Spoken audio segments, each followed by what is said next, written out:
Welcome to the ALN Academy's talks. This is Angelica, head of the ALN Academy. Today's session is also part of the ALN series. The ALN Academy's talks aim to promote conversations on rule of law. And today we will focus on a topic that, although is not strictly adhered to legal matters, it has definitely an impact in our work life, and this is mental health. I am delighted to introduce to you two outstanding leaders in the Africa legal arena. And these are Dr. Peter Kwenjera, Dean from the Strathmore Law School, and Karim Anjarwalla, Managing Partner at ALN Kenya, Anjarwalla Khanna. Dr. Kwenjera, together with the Strathmore University Press, have recently released a book called Learning to Live, Rest and Let Go, from the psychiatrist Fernando Sarrais. This book addresses one of the key aspects of mental health, which are basically psychological and emotional fatigue. So today's session, we will address on these two main key aspects of mental health, and we will also discuss how the current coronavirus pandemic has affected the mental health in our legal profession. So Karim and Dr. Kwenjera, welcome today to our talks. Thank you very much for joining us. Let's start with you, Dr. Dean. But first of all, we welcome our audience. So we are live on 3 different platforms. We are on Zoom with our ALN firms from our different 15 African jurisdictions, including the UAE. We are also live on our LinkedIn account from ALN Academy, and we are also welcoming our law students from Strathmore Law School who are joining us live on Zoom and also on the Facebook page from Strathmore Law School. So, Dr. Dean, let's start today. Why mental health? Why did you decide to support this book? And why do you think that is definitely a key aspect to address nowadays? Yeah, thank you very much, Angelica. If you think of what has been happening, say, in the last 10, 15 years, you will notice that we are now more open to talk about mental health. There has been some articles in the newspaper, Daily Nation to be precise, which have highlighted the spread of mental health issues. For a long time, people thought, oh, if I say have a mental health issue, then I have to go to an institution like Mathare Hospital, and that created a lot of stigma. Let me say that it's true, having been a mentor in Strathmore since 2003, as you mentor students and you meet their parents, you discover there is an issue here that is not purely someone suffering a disease like cancer or some stomach issue. It's way deeper. And then maybe I became a sufferer at some point and I needed help. And precisely I got help from Fernando Sarrais. And I remember that for about 6 years, I was having headaches, always tired, couldn't focus, couldn't do so many things, lost so much time, until I met Dr. Fernando Sarrais. And he started telling me it's not even a question of medication now. You need to do what we call changing your conduct, behavioral therapy, which he took me through, and then I gained my life back. And having met other people who had gone through this, and knowing there is a paucity of mental health experts in Kenya, we thought it would be a good idea to translate this book, and we hope to make it very affordable and available so that many people may benefit. Thank you, Dean. This is very interesting. And we've also seen, and I want to know from you your thoughts on how is the situation in general in Africa, if perhaps there is anything that we should highlight from the region, because we've seen different publications from the World Health Organization of how, of course, mental health now is becoming an issue, but how is here? How is in Africa? Well, I do not have statistics at my fingertips, but going back to what I mentioned about some articles in the Daily Nation, they think that at least 1 out of 4 persons in Kenya, at least at some point, will struggle with a mental health issue. And maybe we start with the most common, which is a burnout. And that is what may affect most of the professionals, that you work, you focus so much on professional and social progress, you demand so much on yourself, eventually you have a burnout, and you don't recognize it, and before we realize it, we have a person with a depression. So I think we need to realize this thing that people talk about, and some may call it a cliche, the thing of work-life balance is definitely essential. Okay, Karim, definitely managing stress and anxiety in the legal profession is difficult. But what is different? I mean, mental health affects all professions. What do you think that it's important to highlight from the legal profession? Well, I think our profession is one which is designed, at least when we are in practice, to really lift the burdens of others. And what a lawyer does is embrace the burdens of others and take them upon his or her own shoulders, right? To try to address whatever situation a client is facing. And so this can be quite a challenge, right? Because our clients have a multiplicity of problems. Many of them are pressing, are urgent, are important. There may be lives at stake depending on what you do, or there may be a lot of money at stake. Okay? And it's generally all the client has on his or her mind when they now approach you.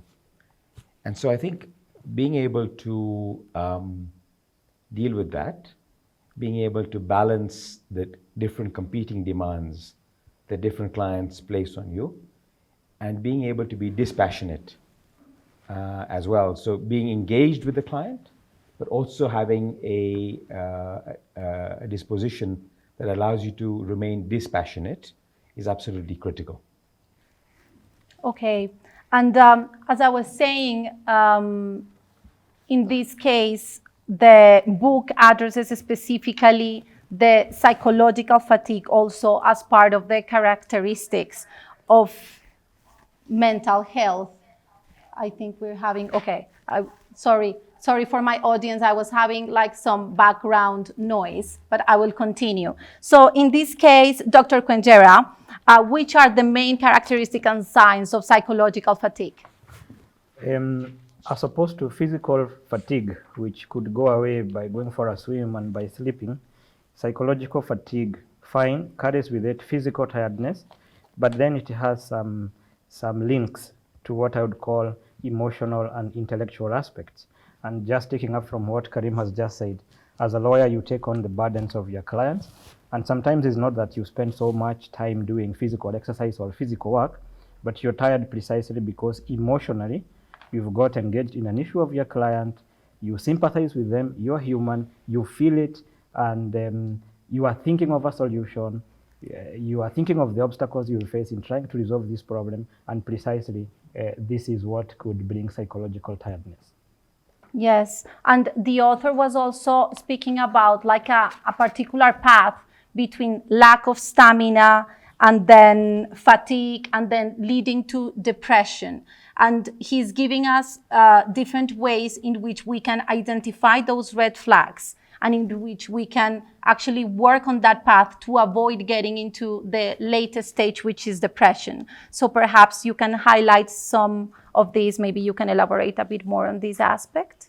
All right, yeah. So, and it could be, sorry that I interrupt you, it could be also interesting to see, like from your personal experience, how do you actually work on these different phases?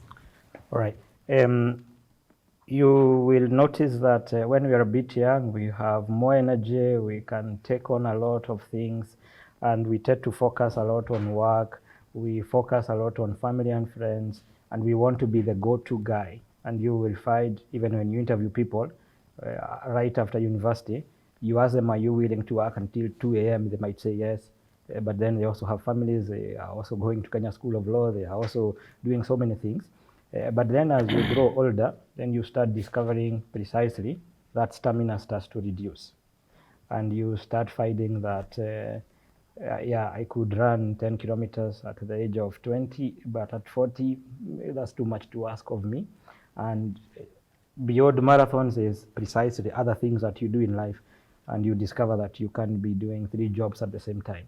So that, of course, that awareness may make you get stressed precisely about, am I becoming less useful?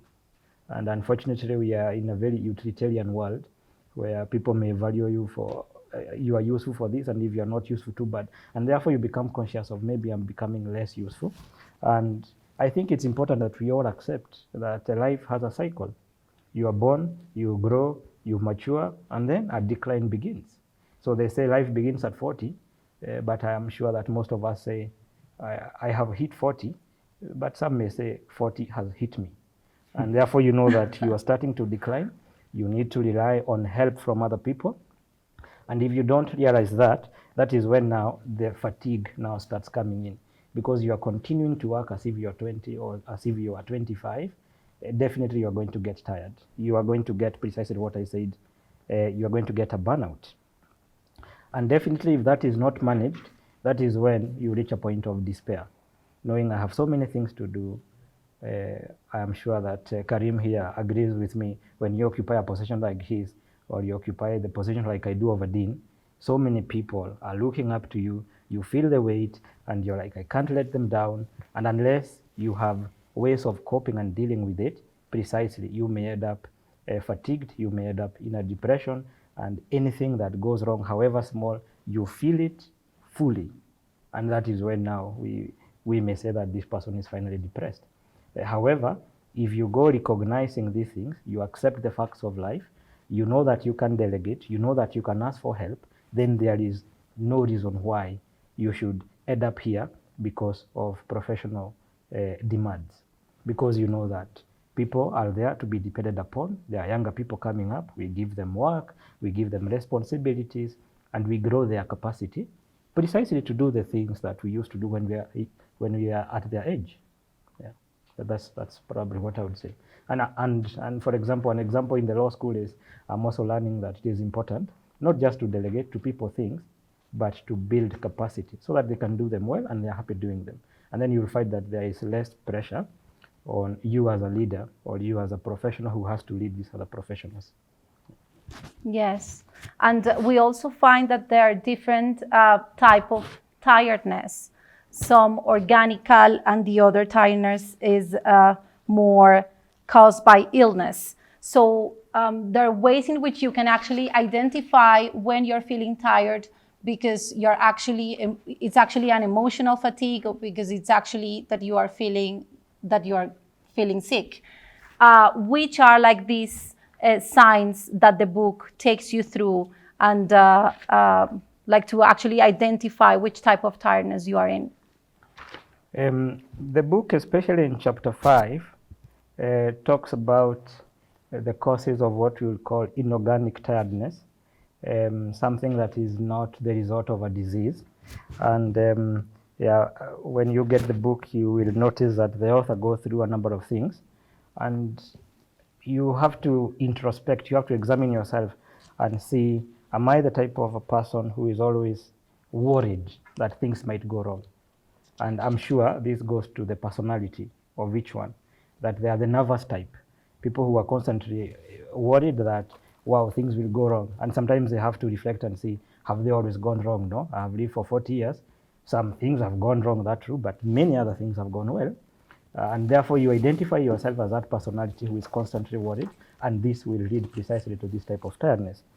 Then the next point he brings out is the whole idea of a rigid routine. Because sometimes we want to be, sorry to use this word, maybe German or Swiss, that I work like clockwork. But sometimes you have to realize that life is richer than that. We don't want to waste people's time, that is true. But even as you make your routine, you have to check, is that routine going to give room for flexibility if need be? If need be. Something came up that was unexpected. Do I feel I have to be in 3 places at the same time? What could I do to make my routine more flexible? Then you have other things like prolonged stress. I have been at this for so long trying to solve this case. I am not asking for help. This has gone for a year, or you have a court case going on for 5 years and you don't see a way out. And definitely you are thinking about what is going on here, what is going on here, and that precisely produces prolonged stress. So you have to find out what is it in my life that can produce prolonged stress. And maybe the final point that I would comment about is competitiveness. And I think here this is linked to comparisons. And I think as young lawyers, we are used to thinking, oh, I finished school with this guy, now he is in this level, I am not there yet. I think that once you realize you have to run the race of your life, don't run the race of that other person, then you have to say, I mean, at what level should I be competitive? But there is a level of competitiveness, even in sports, that is not healthy. Sports can help us rest, but sports where I must always score the goals. I've gone for a football match, we didn't win, and therefore I can't even sleep. I mean, how could I not have scored that goal? Then sports, which is supposed to make you rest, then becomes a source of stress because of this competitive outlook. So those are sort of things that could be pointers of sources of tiredness that is not organic. Yeah, and there are more in the book, but I think Yes. later on people could take a look. Yes. Yeah. One key aspect that I also found is how rest is a duty. So we always think about working and being more efficient, but very few of us actually include rest as also as a to-do in our calendar, as a duty. So it will be interesting to know from a managing partner of this big law firm, Karim, how is a normal day for you and how do you include rest as a duty? There is a misinterpretation also sometimes that rest is doing nothing. What do you think about this? Right. That's a great question, Angelica. And as somebody who, to pick up the Dean's earlier expression, who was hit by 50, let alone 40, I'm having to sort of learn about rest more than perhaps I did in the past. But I think there's a second point I want to pick up from what the Dean said in connection with the rest is this idea of competitiveness. Because I think for many of us, rest almost seems, or the idea of taking a break, there's almost guilt attached to it, right? And I think this itself creates great trauma and is a major cause of burnout, right? And I think what Fernando Sarrais does is he puts rest into the context of a healthy life. And as you say, talks about rest, in fact, as a duty, almost like the fuel that you need in order to now grow and develop as a person. Just as you need sleep, you also need waking rest, right? And I think as I've matured over time, I've actually seen the benefits of rest. And let me address it first, maybe in the context of a single day, right? Because I think there's obviously rest that one can take by way of holidays and sabbaticals and times off, but there's also the rest in the context of a single day. And I think that at least for me, the biggest rest is the rest from our electronic devices, right? So, we are constantly being hit. I think in this forum, we're connected to multiple platforms. We all have our phones and WhatsApps and Signals and so many other types of electronic intrusion, right? And these are all aimed at us, okay? And almost by definition, they are things we can't control, because somebody sending you a message or an email is sending it by definition at their convenience, right? So for me, one of the things I make sure I do every day and during every part of the day is to take electronic breaks. Interesting. Okay, so for example, if I'm focused on my work, I won't have my phone with me, right? I will not, for example, have any pop-ups, and I have no sounds associated with incoming messages, okay? Because I find those hugely impactful on my sense of well-being, right? So electronic breaks is sort of one area of how to manage your rest during the day. I think the second is, and this is particularly true in the age of COVID, right? Just engaging with people. We are zooming in and out the whole day.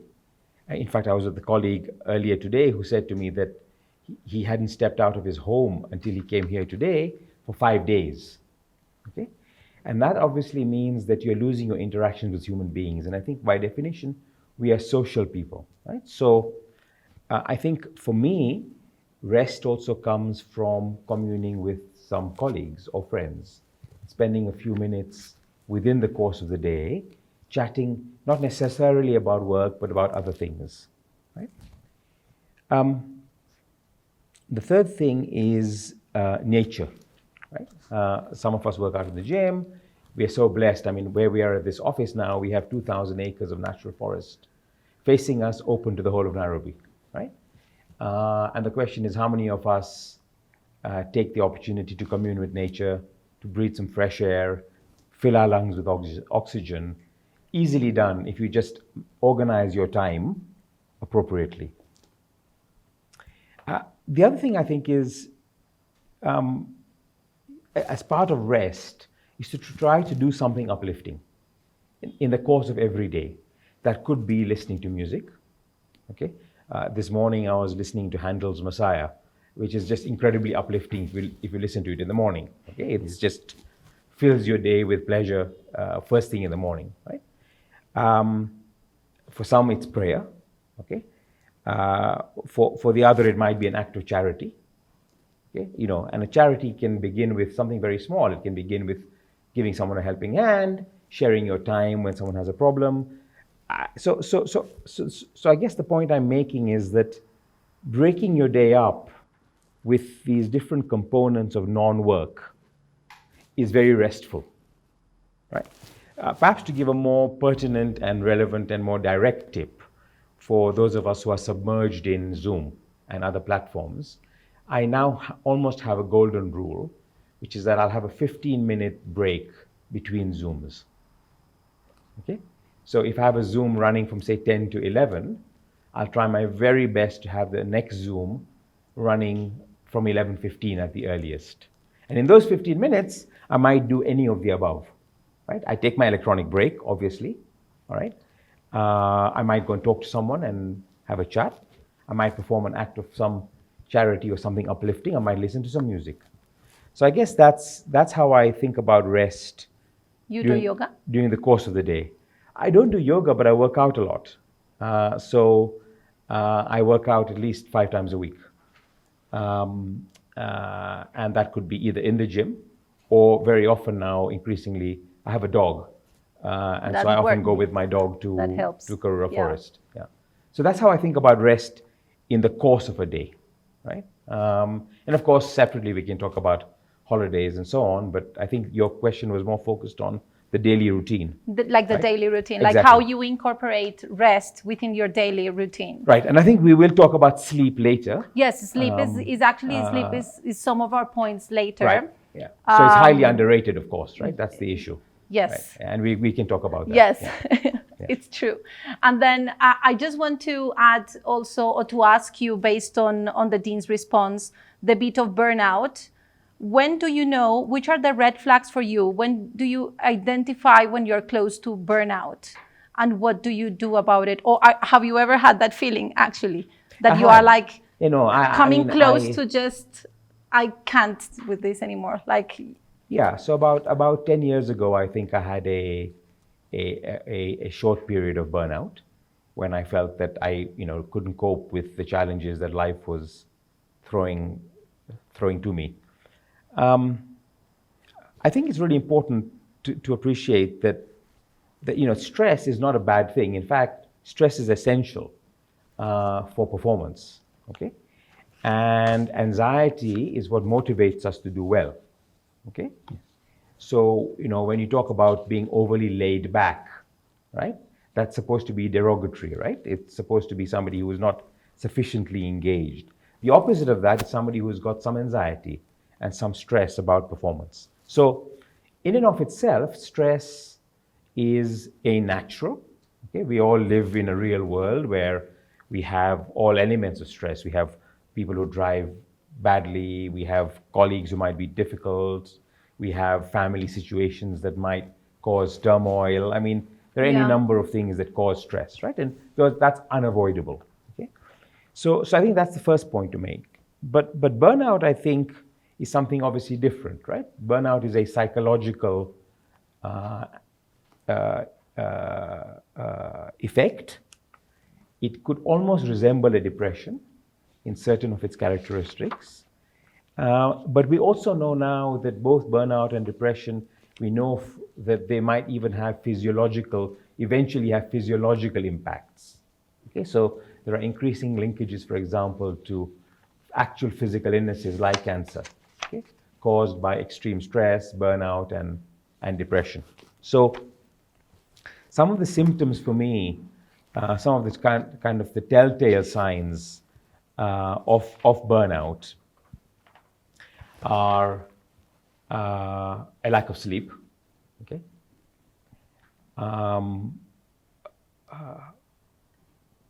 extreme reactions to not very extreme situations, okay, so irritability off the normal scale, okay, fatigue, right? Just a sense of, even though you might have had a good night of sleep, you wake up tired, okay? Or by 10 a.m. you're tired. That's a very good sign. I think the fourth thing is a lack of engagement. So a desire, where you feel, gosh, this is just not very interesting, right? So you can't get enthused or enthusiastic about much, okay? That's another, for me, a sure sign of somebody who's approaching burnout. And I think the fifth thing is just a sense of wanting to be socially excluded, right? So at the point at which you say, well, actually, I'd rather not meet people, or I'd rather not interact. Again, that's another sign of burnout. Yeah. Okay. It's true. We actually have the importance of sleeping, like at the end. It is even underrated in our script. So let's change it. Let's speak about sleep. The importance of sleeping as one of the physical rest. The author includes restfulness, relaxation, and sleep. So in this particular point, then let's start with Karim. Sometimes we feel that we didn't sleep, and even in my own experience, I've found that at night it's difficult to shut down your mind. Like you're there in your bed and you're trying to sleep, but you have so many thoughts going on and you just can't focus and you just can't fall asleep. So how do you manage this? Do you wind down? When we have our kids, we actually have like a wind down process for the kids. We do so many routines with our babies, but we actually don't do any with us. Right. So how is your own experience with sleeping, and which are your thoughts? Why do you think that it's definitely underrated and we should address it as a very key matter? Well, look, I think, there are now so many studies. I mean, Fernando Sarrais talks about this, but there are innumerable medical studies now that link productivity and health with an adequate amount of sleep, right? Now, an adequate amount of sleep, of course, varies from person to person, but as a rule of thumb, 7 to 8 hours is regarded as an adequate amount of sleep, right? But of course, sleep also has quality, right? So that you can have deep sleep or interrupted sleep. And so actually aiming and targeting quality sleep, okay, is really what we as individuals should be doing.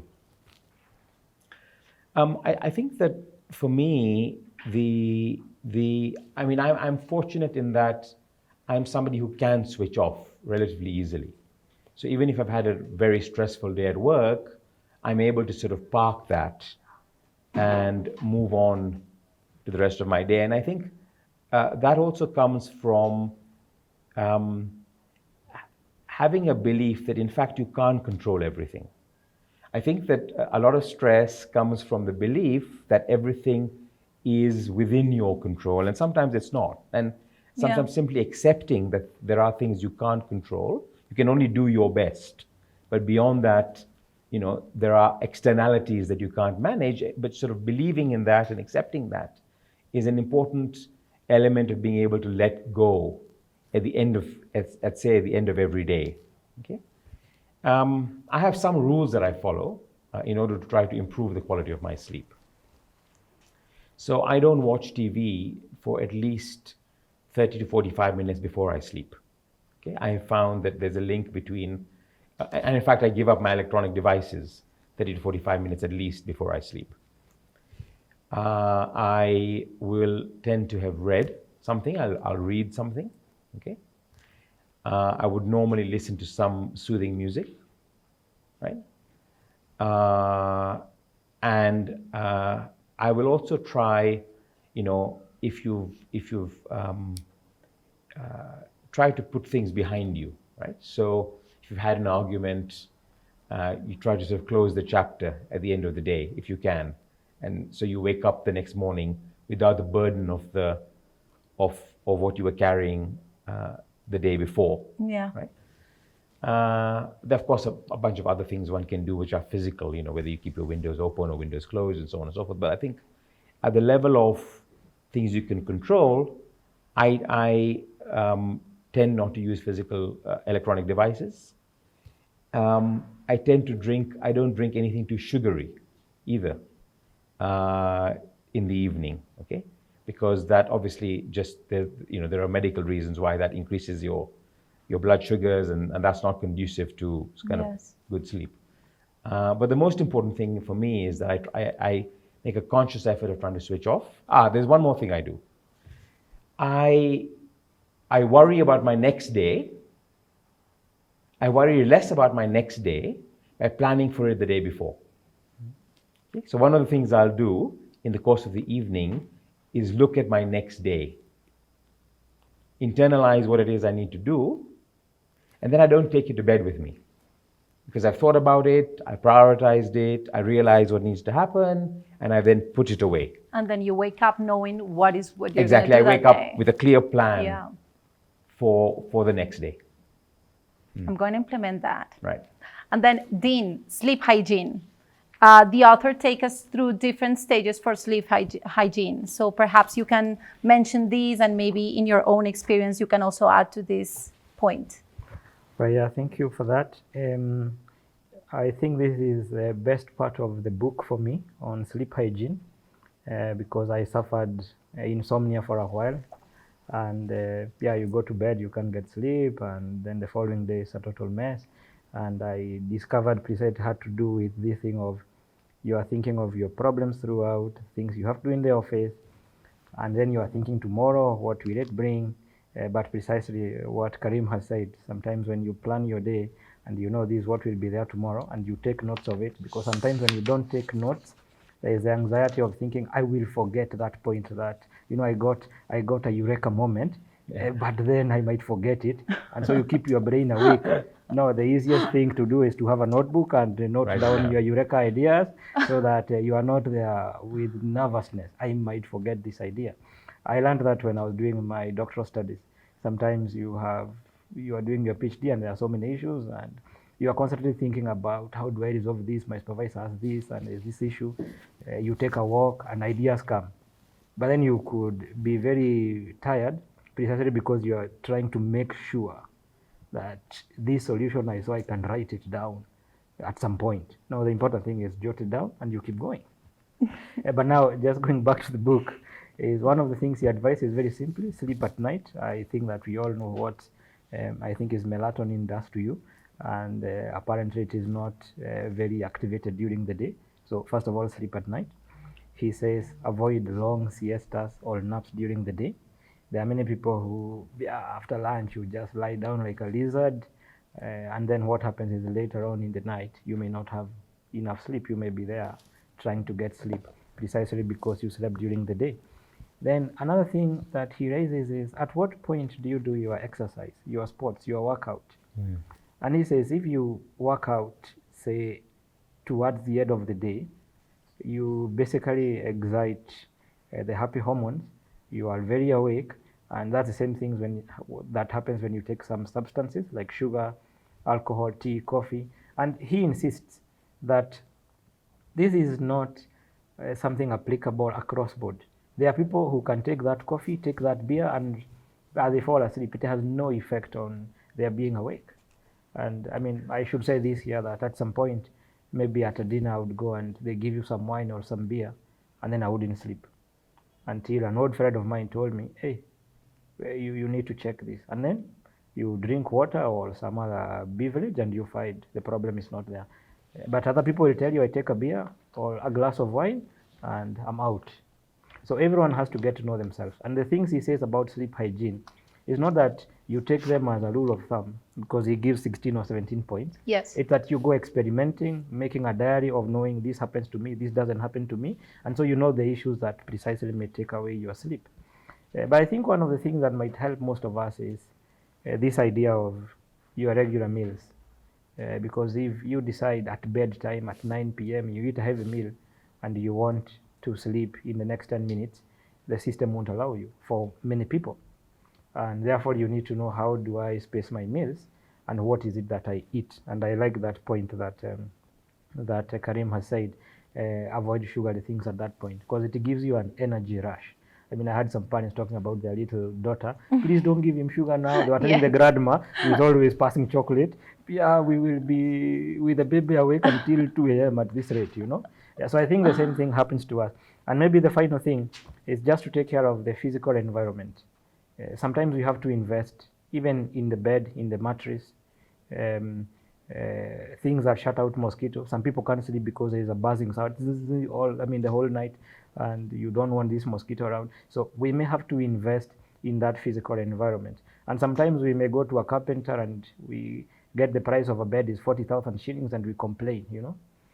But we are the same people who may buy an iPhone for 150,000 shillings, which precisely may distract us and make us very interested. But that bed costing that 40,000 shillings and a good mattress from Dr. Mattresses, I am not the promoter, but it goes a long way. It goes a long way in making sure that you rest well. Yeah, thank you.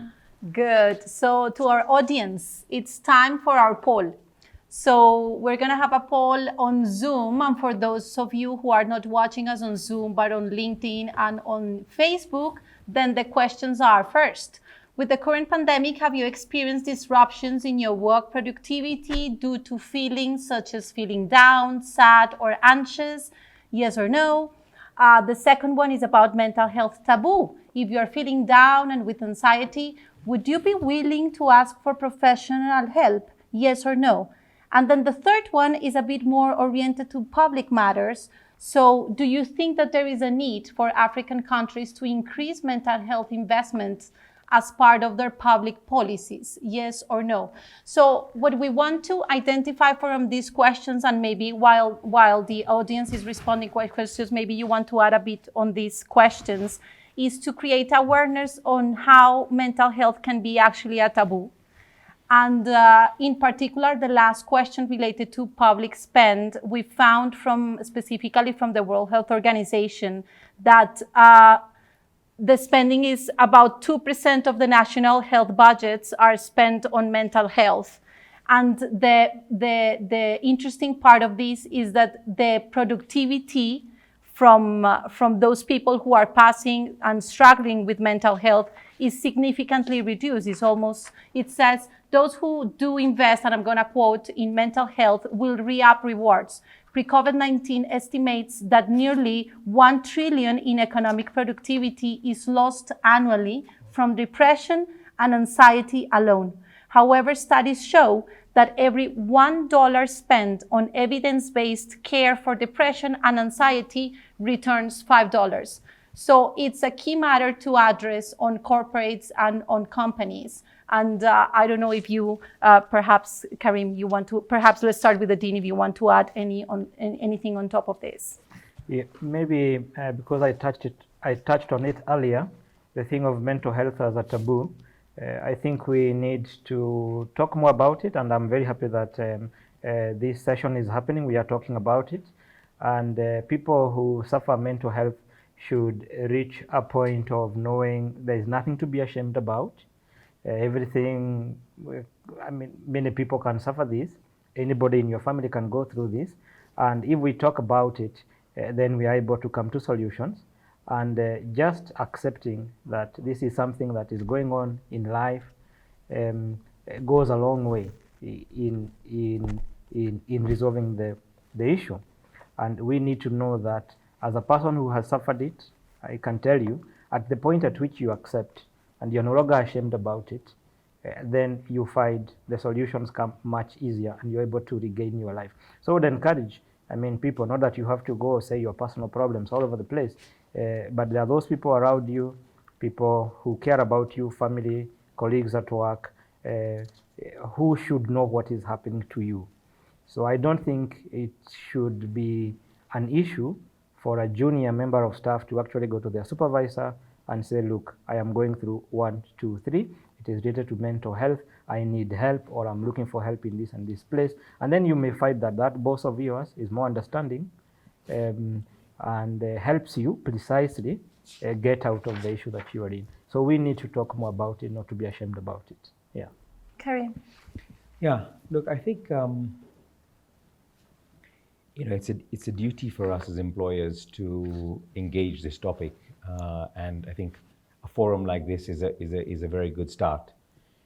There's no question that a mental health debilitation is the same as a physical health debilitation. It is simply an illness that can inflict anyone, right? It isn't a sign of weakness or a sign of an inherent problem or a sign of a genetic failing. It is simply an illness like any other. And I think destigmatizing that, and I commend the Dean for talking about his own situation, because it is something that needs to be destigmatized, right? That all of us at some point are likely to experience. I think the data you said is 1 in 4, right? Yes. People at any given point in time will be suffering from a mental health condition. Yes. So I think the first thing is to sort of destigmatize and to make people believe that there is something they can do about their mental health condition, right? And there's lots now. Medicine has advanced so far that there are 101 solutions to many of the problems that feel so overwhelming, but which in fact can be easily fixed. Here in Kenya, in fact, in many parts of Africa, as you know, the COVID pandemic is simply yet another factor. We have had issues, for example, concerning addiction, whether it's substance abuse or even to gaming, right? Which has caused severe mental health issues in the past. And now, of course, COVID has exacerbated with the loneliness, with the lack of engagement, with people working from home. It has exacerbated an existing situation. Here at ANK, what we try to do is to create a kind of a good functioning working environment where people can feel rewarded, people can feel respected, the physical space is productive, it's clean, and we have clear lines around bullying and sexual harassment and so on and so forth. It's our duty obviously to pay a living wage, right? To provide people with health insurance where that's possible, meals, and easy transport, okay? We need to make sure we have a firm that permits open communication, right?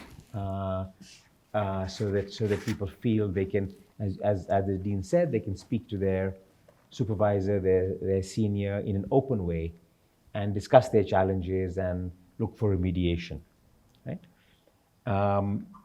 We have provided fitness facilities, okay, to just help, because we understand the link between physical and psychological health, right?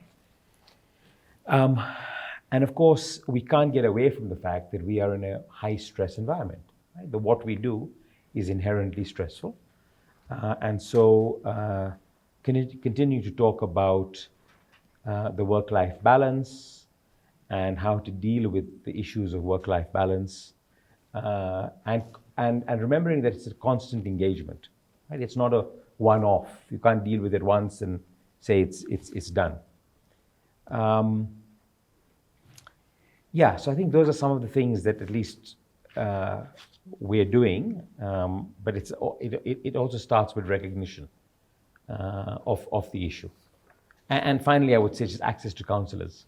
Right? I think that's a very important point. Yeah. So, because sometimes, obviously, people want external professional help, and they want it to be external. So I think, for employers to be able to create that opportunity for employees to access counselors is an important aspect. Yes, and then on top of that, now that you're addressing the key strategies from your firm to manage mental health for your employees, I want to then include also what have you particularly done to support your employees in these times? Like the coronavirus started and then it was chaotic. And Right. then what did you do as a firm to support your team and to, like, which strategies? So look, I think there's a variety of things that we've tried to do.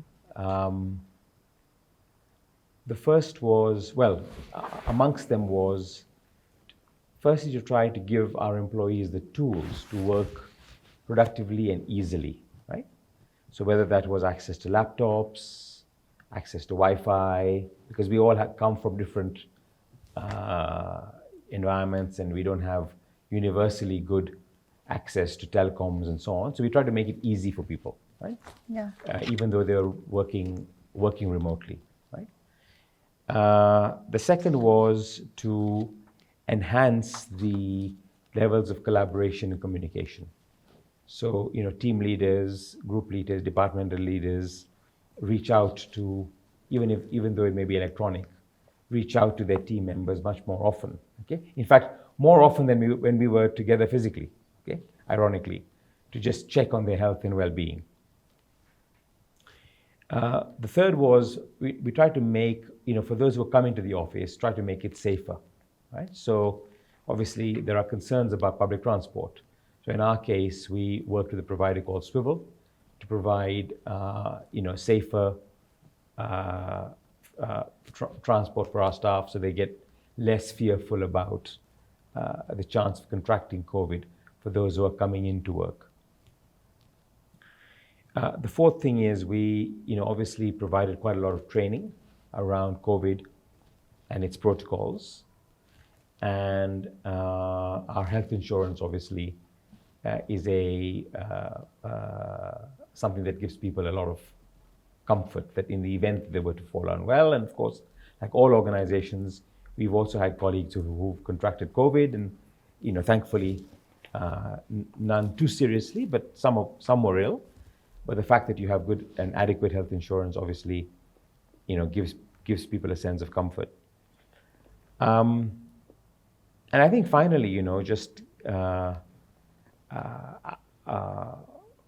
the subject of communication, I've made an effort to at least every 6 or 8 weeks at a maximum communicate to the whole firm by way of, as you know, by way of video link now, so that everyone kind of knows what's going on. And feels that sense of community, notwithstanding that we may be, remote. So yeah, those are some of the things that we've done. And Dean, the same question for you. Which have been the strategies that Strathmore Law School has been handling to support their students in these times?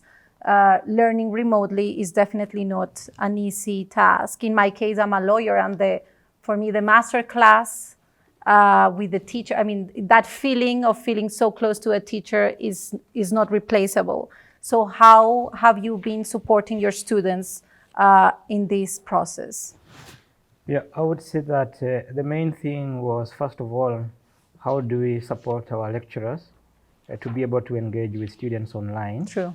And therefore, when this happened, and I'm very grateful to our DVC academic, because she is far-sighted. I remember in January, she wrote an email, January 2020, saying there might be a global lockdown. Is your school ready for online teaching? Wow. And I laughed. I said, COVID is not for Africans. Well, now here we are. So, yes. And although I brushed it off, she didn't. So she pushed, and we had to start thinking, what are we going to do in case there is a lockdown and we have to teach online? What do we do? And we have a Center for Teaching Excellence, which then started giving courses and the trainings to our lecturers on how to engage with students online. And I remember the head of that department saying, it is true that our students right now are that age 20, they are digital natives, but they still get fatigue being with the gadgets. And so our lecturers were taken through many ways of ensuring that they keep the students engaged, that they keep them learning. Even this idea, you can't have a 3-hour class anymore. You have to make it shorter. You have to have breaks. You have to have quizzes. There are many ways of just keeping the students learning online. Yeah. So I think for us that was the biggest thing. First of all, trying to get our lecturers to transition to these online learning platforms. Then for students, I would say that one of the things we have in Strathmore is mentoring, and is just to encourage them to be in touch with their mentor in case of anything. And one of the issues that kept coming up is the whole issue of school fees. Parents have lost their jobs, people are stressed about this, and there were certain strategies around that, like saying, look, come and make a payment plan. If you pay in installment, we will not penalize you. If you are really stressed about this, talk to the financial aid office. Of course, realizing that there is only so much that we can do. We may not be able to help everyone, but those were things that we did. And the final thing is dialogue. First of all, with their parents. I know Strathmore is a university, and so you may be like, they are grown-ups, don't talk to their parents. But now, with COVID, you are learning from home. And if your parents don't understand and they are constantly sending you, go to the shop, go do this, but a class is going on, they are making noise and there is no conducive environment, then definitely that could affect. So we did meetings, online meetings, of course, with the parents of each and every class, trying to explain to them what we are doing and how they can support the students as they learn from home. Yeah. And definitely we also had an arrangement with Safaricom, whereby they were given white listed bundles. Basically, this is internet bundles that can only be used for a particular purpose. And therefore, even those people who may not afford, we made sure that they got internet access through Safaricom. There's an arrangement that was done, and that also worked out very well. Oh, that's very good. Yes. Yeah. Very good. So we've seen how strategies for a law firm, strategies for our law school. Now let's go back to this topic of clients. You have discussed in the introductory question that definitely one of the key aspects that are different from being in the legal profession is the fact that we are dealing with clients. And of course, these times have not been easy for many of our clients. Our clients as lawyers. As lawyers, we become even like psychologists of our clients. So which is your advice to all of those lawyers or on their way to become lawyers that are watching us, how to have empathy, how to manage clients without getting emotionally involved? How do you do? Because it's not easy. Right. Well, obviously it's not easy, and it's particularly not easy now, right? Because so many of our clients have been adversely impacted by COVID. And so they themselves are in a position of much greater stress. Their businesses and cash flows have been impacted. And so obviously in times of such stress, people's emotional range, if I can put it that way, also widens, right? And their expectations of those they trust also increase, right? And so, as you know, we would like to be in the position of being a trusted advisor to our clients, right? And as a trusted advisor, you expect to be asked difficult questions, you expect to be turned to in a time of need, you expect to be available, right? So I think the answer was in fact contained in your question. The first thing I think, Angelica, is empathy, right? So as a firm, and I think as professionals, it's incumbent on us to be empathetic with what our clients are going through, right? That empathy might mean a variety of things. It might mean that you need to change the services you offer because they no longer need what you used to do for them. They need other things. That empathy might mean changing how you do what you used to do.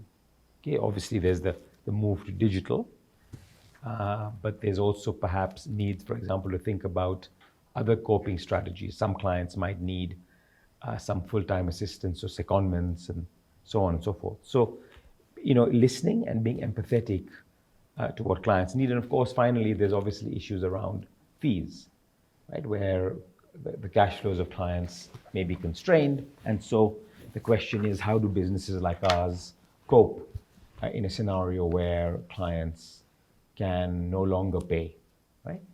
And so I think, what's important there is to distinguish what we call the don't wants to pay from the can't pays, okay? And where you have a client who genuinely has an issue, I think it's incumbent on us as professionals to think about how we can nonetheless assist them, right? Whether there are payment plans, deferred payments, success-related payments, any number of strategies to help the client manage his own cash flows, understanding that we are also in business in a sense and also have cash flow needs. But there is often a common ground that you can work out with the client if you have empathy. So I think empathy actually is the start of the answer. I think the other thing is availability. So, you always need to be available for your clients, but in COVID and at this point, being available to them is really, really important, right? So, whether that's, obviously I've talked about how I try to manage electronic intrusions, right? And of course, there's a balance to be struck between availability and your own sense of well-being. But in general, I think we as lawyers we are duty bound to remain available to our clients, right? That availability now has mushroomed from email and phone to WhatsApp and Signal to Zoom and so on and so forth, to LinkedIn. So that so you're now having to be available on multiple channels, yeah. Right? But I think it gives clients a great deal of comfort when they know that you're available to them, or if you're not available, that you will return their call or their message just as soon as you can. So one of the strategies I use when I'm not able to return the message or a call of a client is to send them a message to say, I've got your message and I will reach out to you just as soon as I can. Okay? And that, of course, then gives them a sense of comfort that someone's going to act on their issue. I think the third major way in which we can serve our clients better at all times, but at this time particularly, is remaining objective, right? So I think ultimately that's what our clients pay us for. Okay? It's not simply to be in the trenches with them. It's also to be able to look away and stand away from their problem, because obviously we all know that when we are in a crisis, what we all are looking for is for someone to hold our hand. And when you're in a crisis, you don't always think straight, right? You don't always analyze things correctly. And what I think we as lawyers need to do is to retain our objectivity, okay? Notwithstanding the empathy that we feel for our clients, notwithstanding the anxiety they may have and that we may share on their behalf, we nonetheless need to retain our objectivity, because if by doing so, we serve them best. Because we're able to say to them, well, look, I know that's what you may want to do, but looking at your situation and understanding your legal risks, I think you should consider a different course of action. And you can only do that if you remain objective. And I think, and this is my final point, I think a big part of objectivity is trying to remain dispassionate. Okay? So, you must be engaged, and you must be excited about your clients' objectives and interests, but remain dispassionate, right? There's an expression, I'm sure I'll mess it up, but something like, when you act as your own lawyer, you have a fool as a client, right? I think, Dean, yes. There's an expression to that effect. And right? it's correct. It's yeah, correct. And I think that if you're not dispassionate, you end up kind of fulfilling that maxim. Okay, so remaining dispassionate, I think, is extremely important. But have you felt becoming a bit passionate, and then what do you do? Absolutely. You stop. It must be. It's difficult because it's also human. If you love the work that you do, yes. And I think we mustn't confuse being passionate about your work, which you must always be, with being dispassionate about your client's best interests. I think the two are different. So you passionately pursue your client's best interests, but you equally have to be honest with the client. So dispassionate means being honest, okay? Being objective, right? Being able to see both sides of the coin. Okay? A client feels strongly about their position. Your job is to say, well, there may be a different side to that story, okay? Yes. As there often is, right? Yes. So there isn't a contradiction between being passionate and ironically, being dispassionate when dealing with your client's interests. The two can go hand in hand. Yes. And very related to that, many of the crises from clients and even from ourselves are based also like on fear. And the author addresses this specific matter of fear.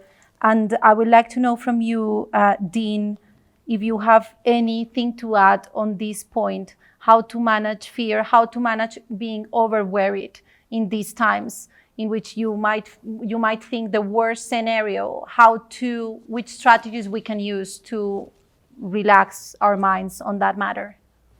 I think there's something Karim mentioned, that first of all, we have to accept that we are not in control of everything, that there are things we can't change. And even when the Tanzanian president spoke in parliament the other day, she said there are certain things we can't change about our history as East Africans. And if that is what is causing us to worry, then of course we are worrying in vain. So there are things that we know are happening. There are things we know we are not in control of. There are things we know we can't handle. And that definitely we must work as a team, or we must ask for assistance from another place or from another person. And that definitely works towards calming our fears, knowing that, just first of all, accepting that we are not in control of everything. And secondly, knowing that there are times when we have to ask for help. And when we seek that help from the right person and it is forthcoming, then you find that you are less anxious, because you have also, in a certain way, shared your burdens. Just like the clients precisely, a client can be out there thinking we are going to be evicted now, but then they come and they meet a lawyer, they share their problem, and they calm down because they know precisely there is someone who will professionally look at this, they will give me the right advice, I can rely on them. And maybe they'll also tell me the truth that yes, you are going to be evicted. And therefore, if you are going to be evicted, what else can we do? And then you face the situation in that sense, knowing the reality, knowing all the options, and benefiting from a third person who may advise you. So I would say that's the main thing I would say in dealing with fear. Then the other thing, there is a fear, of course, of getting overwhelmed, of having so many things to do. And as I said earlier, we may think I will not manage to do all the things in my list. And again, we need to delegate. We need to build capacity of our teams so that they're able to do all the things that we have to do as an organization. And the same thing in a family. I think if a mother is constantly worried about all the things in the family, you have to reach a point of knowing, my firstborn daughter or son is now 12, and I could leave them in charge with the baby upstairs for an hour so that I go for a walk and nothing will happen. Yes. Yeah, but there are those people who constantly feel it has to be me doing it, and if I don't do it, it will not be done well. We have to, precisely as the book goes, as the book says, let go. There are things we have to let go and let other people take them up, and that way we reduce this fear of failure, fear of not reaching to everything that we may have wanted to do. Yeah. Okay. Yes, we are now being informed that we are now going to see the poll results. But before this, I want to tell our audience to please take notes of your different questions so that after this, we go to Q&A, if I'm not wrong. Yes, we go to Q&A. So for the first question, is interesting to see the first one. With the current pandemic, have you experienced disruptions in your work productivity? Definitely, we have the majority of the people saying yes. Karim, I would like to hear from you. I want also you two, as leaders in Africa, I want you to show the audience that you're also a human being. So I want you to let us know a situation in which you felt a lot of anxiety from all of this coronavirus. How was this for you? What did you felt? It definitely had disrupted your personal experience at work. So I want you to share with us. For you, is a yes or a no? Well, listen, Angelica, as you say, I mean, I'm pleased that you've recognized that I too am human. You know, it was a massive shock, right? For starters, I mean, we are in this office, and I remember now, it was in the middle of March when we called people up to the terrace that I can see facing me and said goodbyes. Right? And we actually had no idea when people would come back. And although we had had these theories about remote working, none of us had conducted an experiment on that scale and for that duration. Okay? Would our systems work? Would people work? How would we respond to clients? Would the software work? Were cyber attacks more likely? You know, there were all of these issues. Then there were, of course, questions about sustainability, right? We all feared about our economic future, okay? Would we be able to maintain our revenues? Would we be able to keep our people, right? And those were very real fears because there was a sense, if you remember, back in, I think in Kenya it was March, right? By the time we began to feel it. I know in the rest of the world it had started a bit earlier.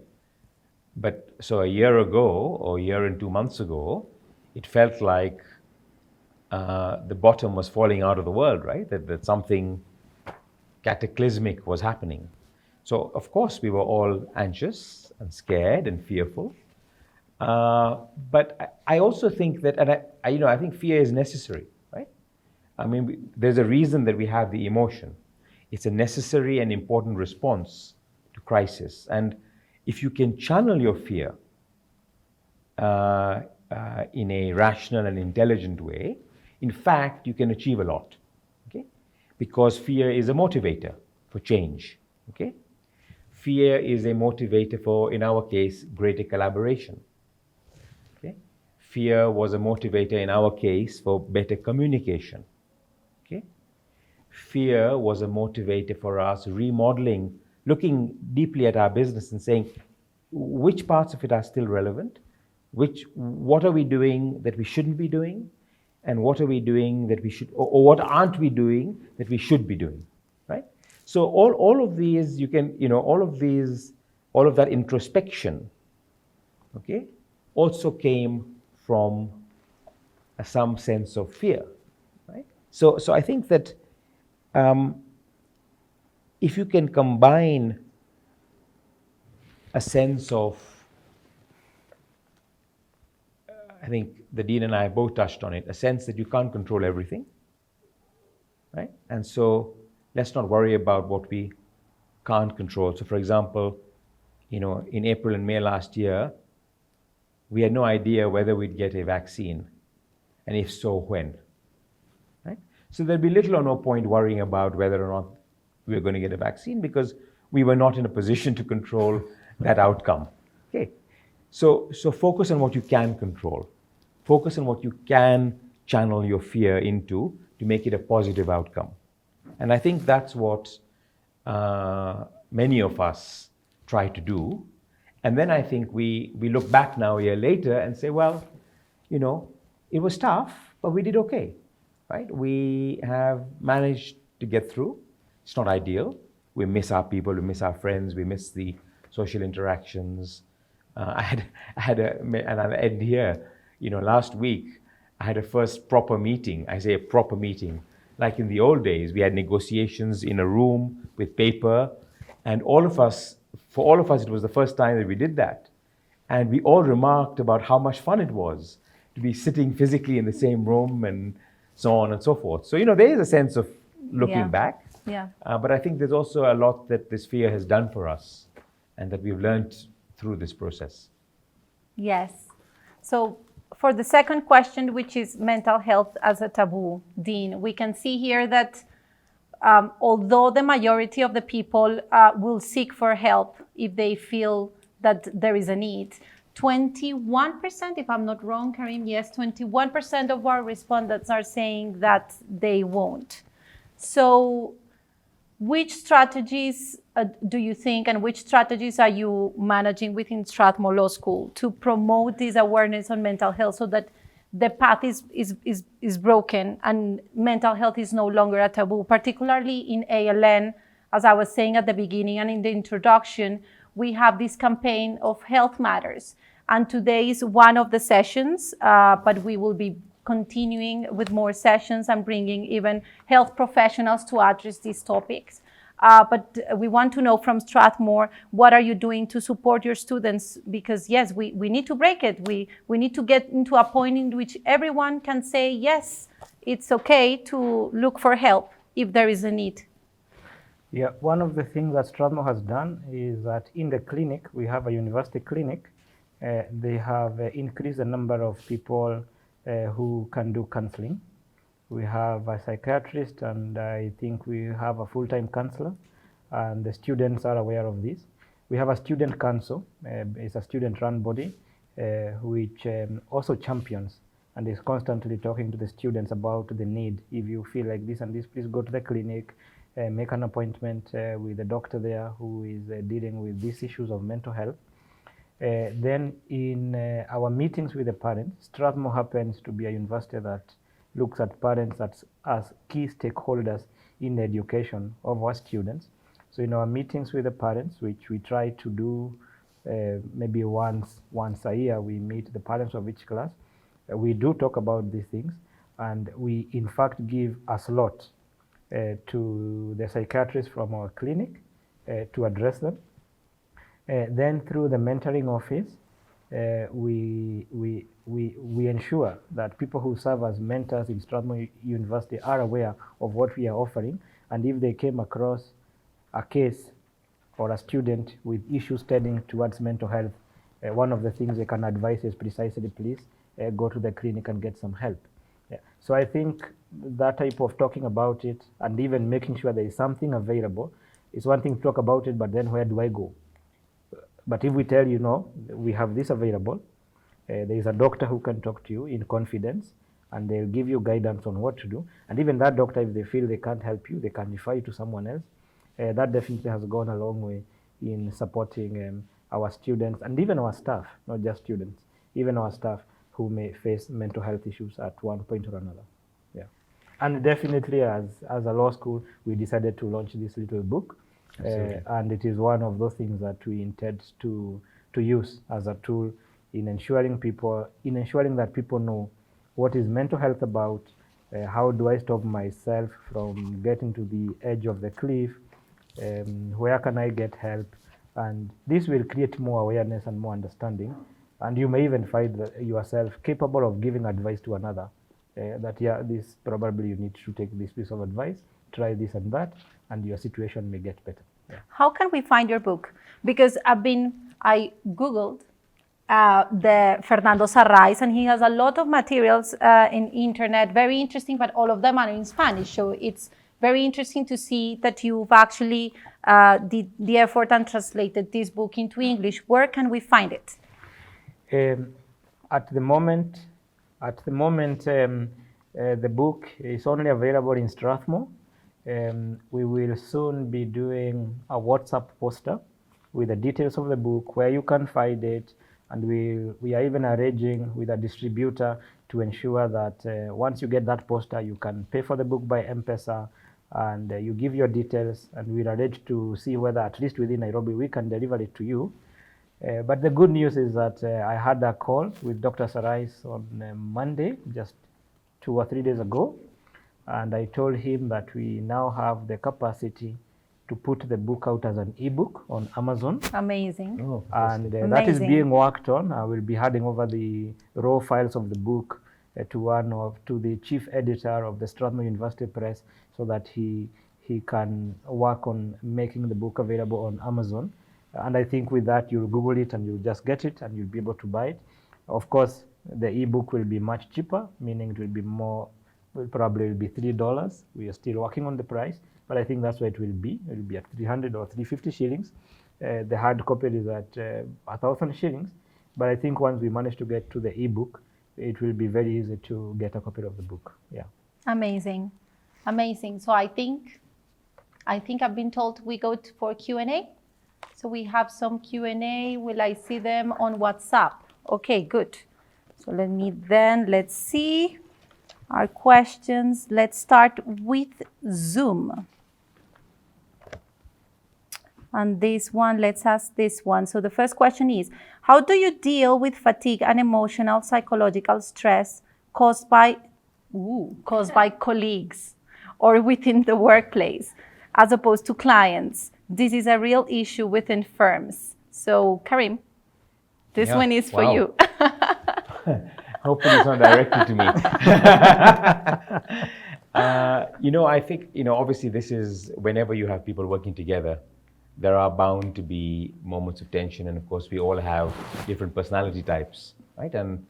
And if you're not aware of personality types, then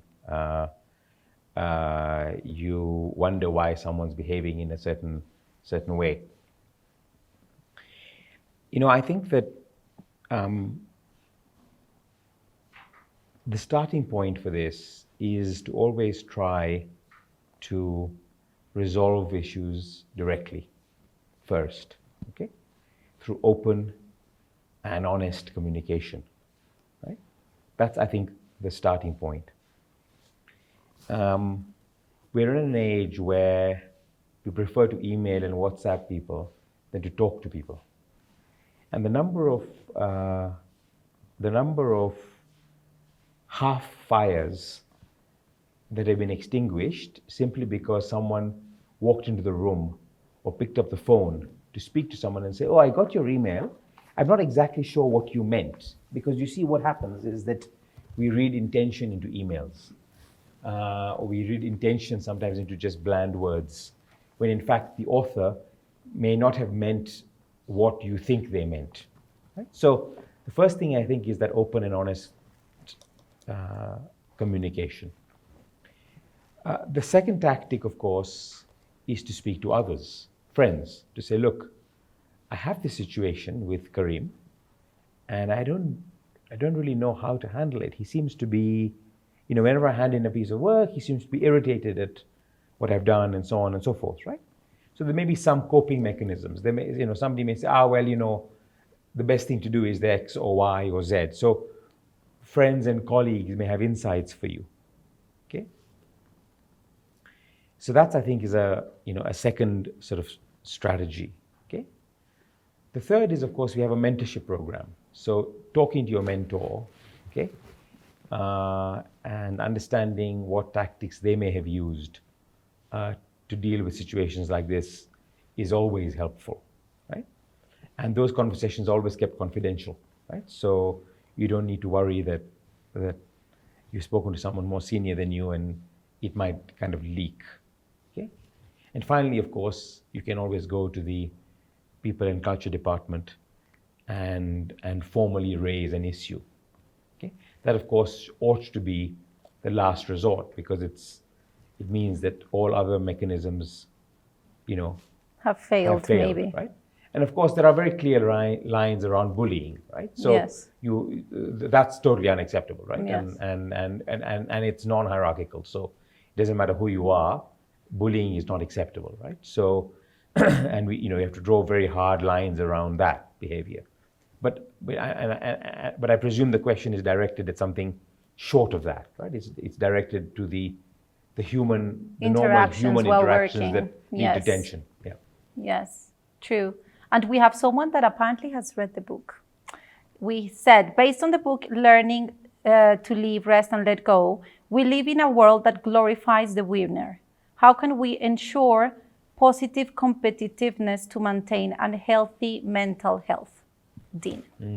Well, because I think that you touched a bit on that. Yes. I mean, of course, when we say don't be competitive, competition is good, and as Karim has insisted a number of times, we may tend to think stress is a bad thing, fear is a bad thing, anxiety is a bad thing, but there's a reason why those emotions exist in our nature. They play a certain role. So definitely it is good to set goals for yourself and to be ambitious and to want to get somewhere. Otherwise, we don't get things done and we don't grow. If the founders of Strathmore are not ambitious, they would still be somewhere in Europe or the US. They would never have come here to Africa. That time was a bush. Why are we going there? We better stay here in a but they decided to come. So I think there is healthy competition, and I think you have to tie it to the goals you have set for yourself. As I said, don't try to run the race of another person. Yes. Yeah, I mean, set your goals and fight to achieve them. I mean, I think maybe this month I have seen there is a talk somewhere organized in Strathmore about my first car, and it is for young professionals because there is a competition of some kind. And I remember even when I was in law school, when we left, there's a guy who declared, guys, let us see who buys a BMW first. And of course, I may want to go and steal some money and do some shady things when I get there. And then you discover when you're running a race that, first of all, is not useful, it's not your race. And all of us, I ask my mentees, when you're in primary school, how many were you 100? How many are with you now here in Strathmore Law School? None of them were in my primary school. Maybe a guy became a carpenter, another guy is going to become a doctor. And we have to know that the race in life, it's my race. And the winner is going to be me if I run my race. Yeah. But if we decide, this other guy by now has a BMW, I don't, but I may tell you, hey, I may not have a BMW now, but I build a little house for my grandmother who has been suffering in a mud house since we were born. It's okay, you know? Yeah. Is anybody going to see your grandmother's house? No. But everyone else in town, we show up in the courthouse and you park your BMW, I came in a taxi or a motorbike, fine. But so you have to decide what race you are going to run. That's a great analogy. And if it is your race, just run it. And when you go to your grandmother's house, yeah, she will do the traditional thing of spitting on her chest to bless you. Yeah, and in COVID times, I remember going to greet my grandmother, and I gave her some little cash to buy some things, and she actually spat on my hands, and I was like, "Grandma, with COVID," but she was blessing me, and she's 90, you know. Yeah, so I think you have to run your race. Yeah. Okay, perfect. So I'm going to read the third question, but it also goes together with the parting shot. So perhaps you can give a bit of feedback on the question and then you give us a parting shot. So it says, the coping mechanisms being discussed are helpful and important. For some people, learning to change behaviors or adopt new behaviors requires external assistance.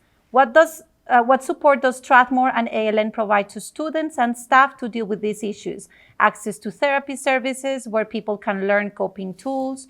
And do you find that students or staff engage the platforms for assistance that are available to them? And if not, why do you think this is the case? I think that we've touched this point with the strategies that are being right now done from Strathmore and ALN, but maybe you want to add a bit on it, and then together with your last parting shot. We can start, sir. Yes. Okay. So I think there's more that can be done. We have access through our health insurers to counselors, and we're actually thinking of bringing on board dedicated counselors to help our people. Okay, people who can be accessed directly, from the firm. I think that. We also learn a lot from each other, and so something that's helped me a lot, as I've developed over the years, is to talk to my friends and to understand from them their coping strategies and so on. This is a slightly different point, but the last time I met Dr. Kwenjera was at the symposium that you had organized at Strathmore, and when I was there, I met our common friend Charles Kanjama, who, as you know, has lost a lot of weight. Yes. Right? Because he's been on this diet. So it was so remarkable to me what he had done that I texted him afterwards, and he's always so kind. He said he sent me a list of exactly what he'd done. And it was a Friday that I texted with him. And on that Monday, I got onto Charles's regime. And I've been on that regime ever since. Okay, so that was about 8 or 9 weeks ago. Okay, and it's helped me tremendously. I feel better, and I've lost 9 kilos so far. Okay, I have a long way to go, as you can see, but I'm making progress. So my point is to share that analogy. There's a lot you can gain from speaking to friends who you trust, right? And they can share with you and you can learn from them. And I think perhaps my parting shot would simply be that I'm just delighted that we've had this conversation. I think it is part of that destigmatization, part of the opening up, and I look forward to more conversations, perhaps even with health professionals, as the months go by. And delighted that I've had the opportunity to speak with the Dean as well. Thank you. Thank you. Yes, you, sir. Yep. In Strathmore, as I said, one of the things we do precisely is mentoring. And the mentoring department, again, has been trying to reach out to the mentors, basically to ask them, are you meeting the students assigned to you? It's not easy to meet them right now because we are not physically together, but definitely there is a way of keeping in touch through phone call, through email, through WhatsApp. And just that idea of someone reached out to me to ask me how I'm doing. And I think we all know that nice feeling when a friend of yours, a relative of yours, calls you just to ask you and to converse. How are you doing? How are things going? Can we meet up for coffee? I mean, that promotes a lot of good feeling. And I think we have to encourage it in the spirit of human solidarity, that we have to walk through this together. And that is what mentoring does. That is what friendship does. And definitely we have to see how much do we engage with our friends. Yeah. Because again, they are our support mechanism, friends and relatives, and of course colleagues at work. Sometimes there was a question there about a colleague who may be causing you stress, but I think also we have to find out how do we become friends with our colleagues at work, and that may make even those stresses that may come from the workplace, or for the students, I know they have been given a group work, someone is not doing it, and you find a student stressed because you have a group work, and we are 5 members and only 2 are working on it, and the other 3 don't even answer emails, they don't pick their phones. What do we do? And sometimes the path is that, let us make friends with these guys, and that way we are able to work together. And maybe my parting shot is that doing sports should not be very difficult.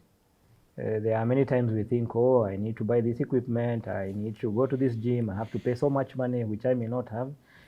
But there are things as simple as taking a brisk walk and fixing time for it. I'm getting out to walk, and you go and walk. And if you can walk with a family member or a friend, or as Karim now has another companion, the dog, very well. And I think I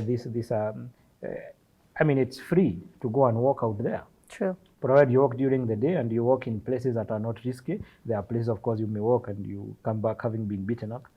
A colleague of mine walked and he came back without his phone and he had been roughed up by some thugs. Okay, so you know where to walk. It is free, and even walking shoes are not that expensive. By the way, when you walk, don't just walk with your normal shoes. I think it's good to take time and look for a good pair of walking shoes. You'll enjoy the walk more and it will do you great good.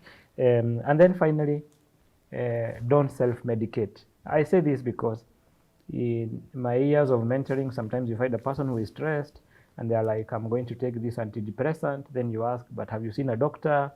I mean, psychological issues are serious.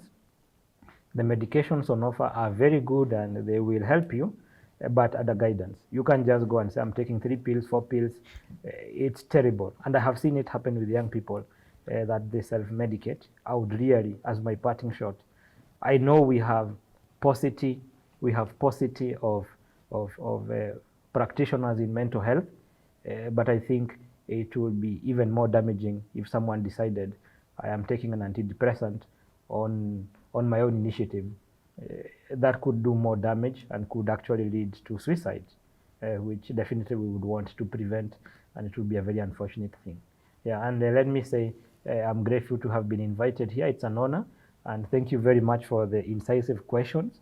At some point I felt I'm going for an exam and I need to prepare, but it's been very pleasant and very easy, and I'm sure very productive. Thank you very much for organizing this.